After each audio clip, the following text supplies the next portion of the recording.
Nesse vídeo a gente vai falar sobre os princípios gerais de funcionamento de chamada de procedimento remoto, uma técnica muito importante no desenvolvimento de sistemas distribuídos hoje em dia.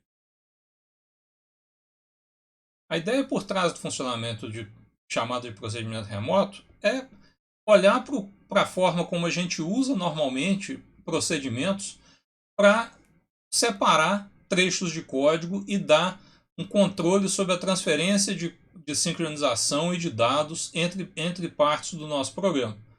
Então, se eu tenho um código desse tipo, eu tenho um procedimento que define qual que é a tarefa que eu quero executar, eu tenho os dados que eu vou usar como entrada e eu defino qual que é o valor de retorno que essa função vai me dar.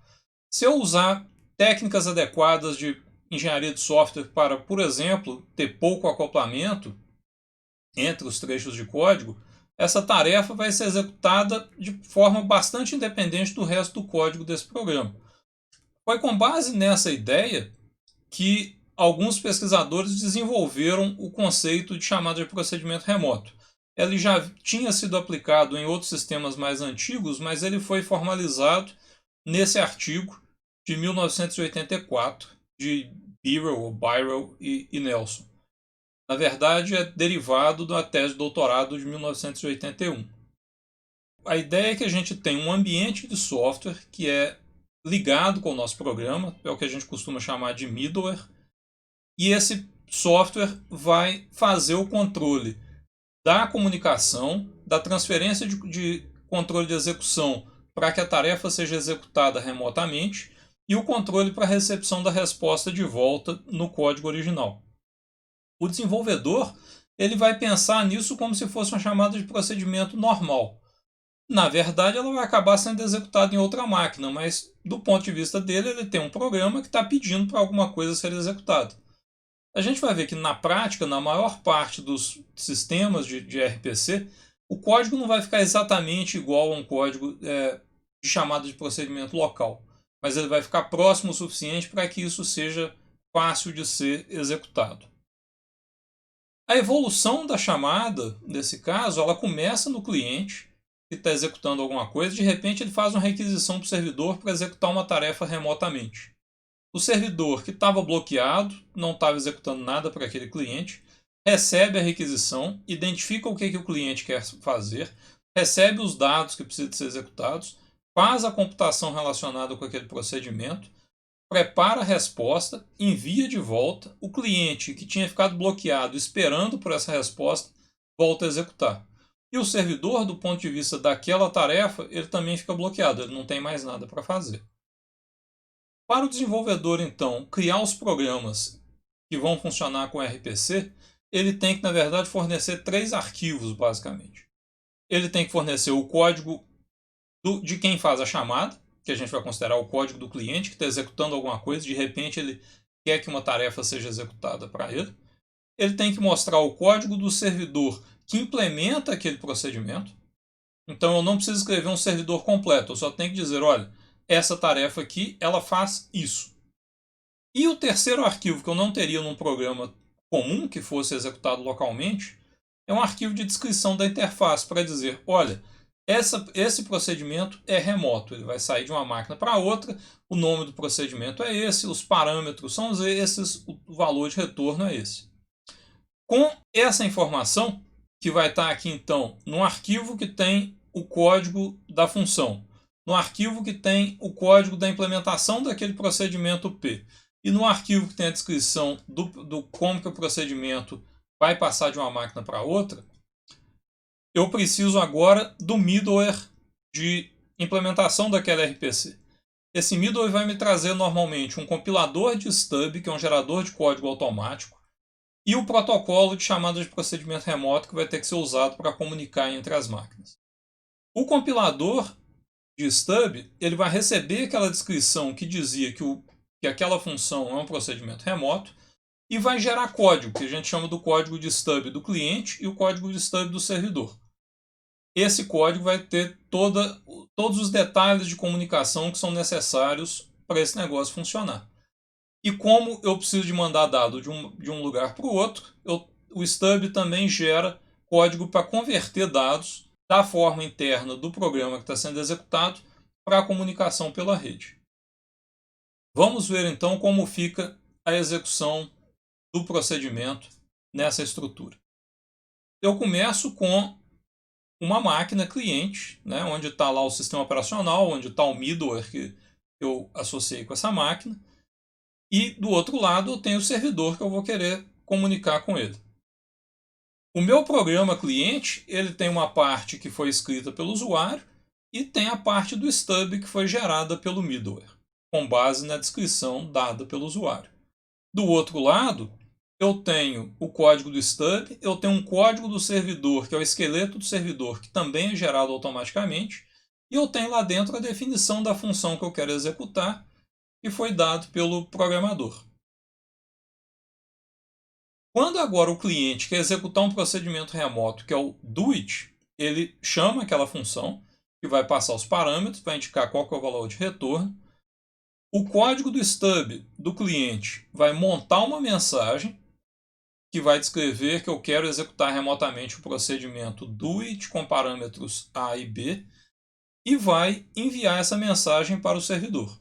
O servidor, ao receber essa mensagem, vai executar a chamada do procedimento doit local que faz parte do código do servidor e, na verdade, é o código que foi fornecido pelo desenvolvedor. Uma vez isso feito, o procedimento doit executa no servidor. Quando ele termina, ele tem um valor de retorno para entregar, que vai ser passado para o stub, codificado como uma mensagem que vai ser enviada de volta para o cliente. O stub do cliente vai receber essa mensagem, vai extrair o valor de retorno e vai fazer o retorno daquela chamada doit, entregando para o cliente o valor R, que aí ele pode ser usado dentro daquele programa. Então esse é o processo de execução de ponta a ponta da execução do RPC. Um elemento importante que já foi mencionado aqui é o problema da representação de dados. RPC foi feito para funcionar entre máquinas que podem ser diferentes. E mais ainda, a gente vai ver que alguns pacotes de RPC permitem que o programa cliente e o programa servidor sejam representados em linguagens diferentes. Então, eu preciso de ter uma forma de representar os dados que possa ser independente da máquina e da linguagem que foi usada para o cliente e da máquina e da linguagem que foi usada para o servidor.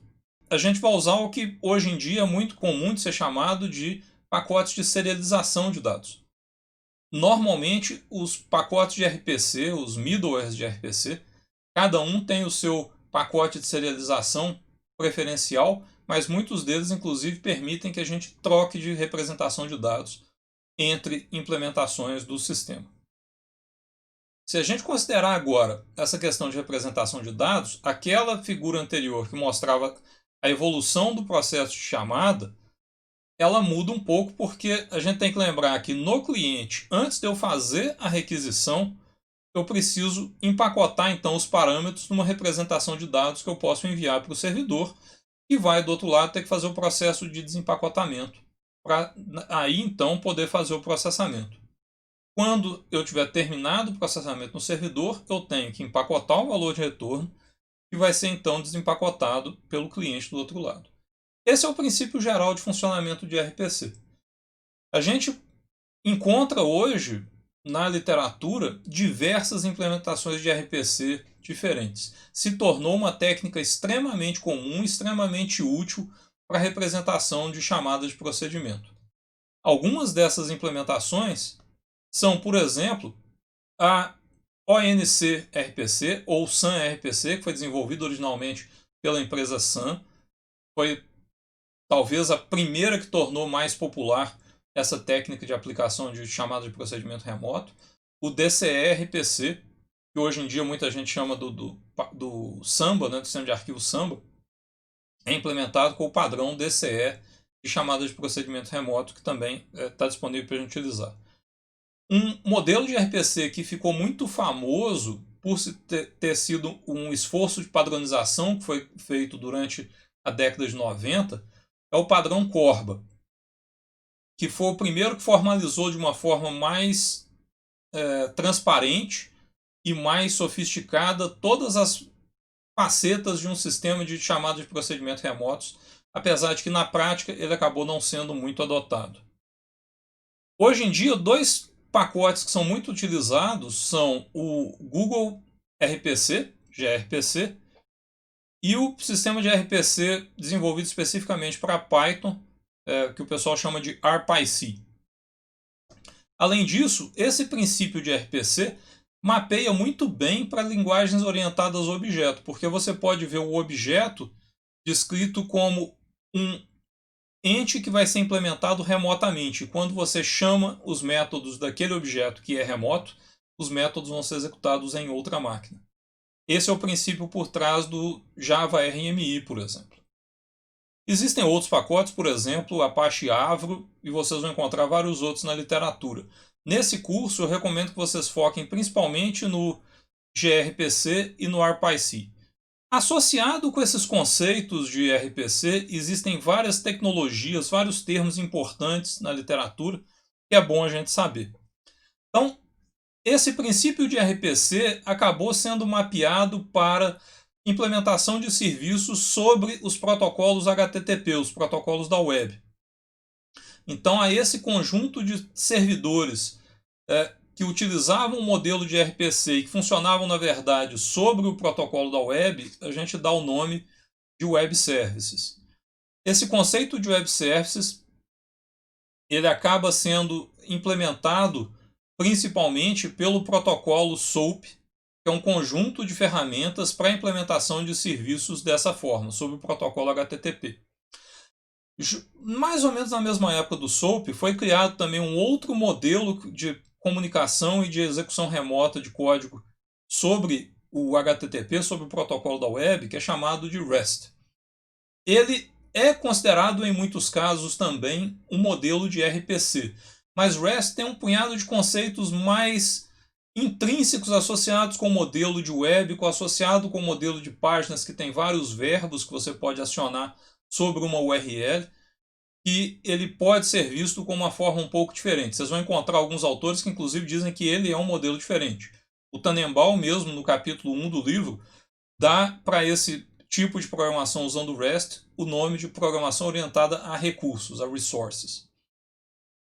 Todo esse conjunto de implementações de web services, SOAP, REST, criação de servidores baseados nesse modelo de RPC, foi formalizado num tipo de arquitetura que é chamada de arquitetura baseada em serviço orientado a serviços, ou SOA. Esses são os princípios básicos de RPC. A gente vai continuar falando sobre RPC no próximo vídeo, onde a gente vai abordar alguns detalhes mais avançados de implementação e de uso desse tipo de tecnologia.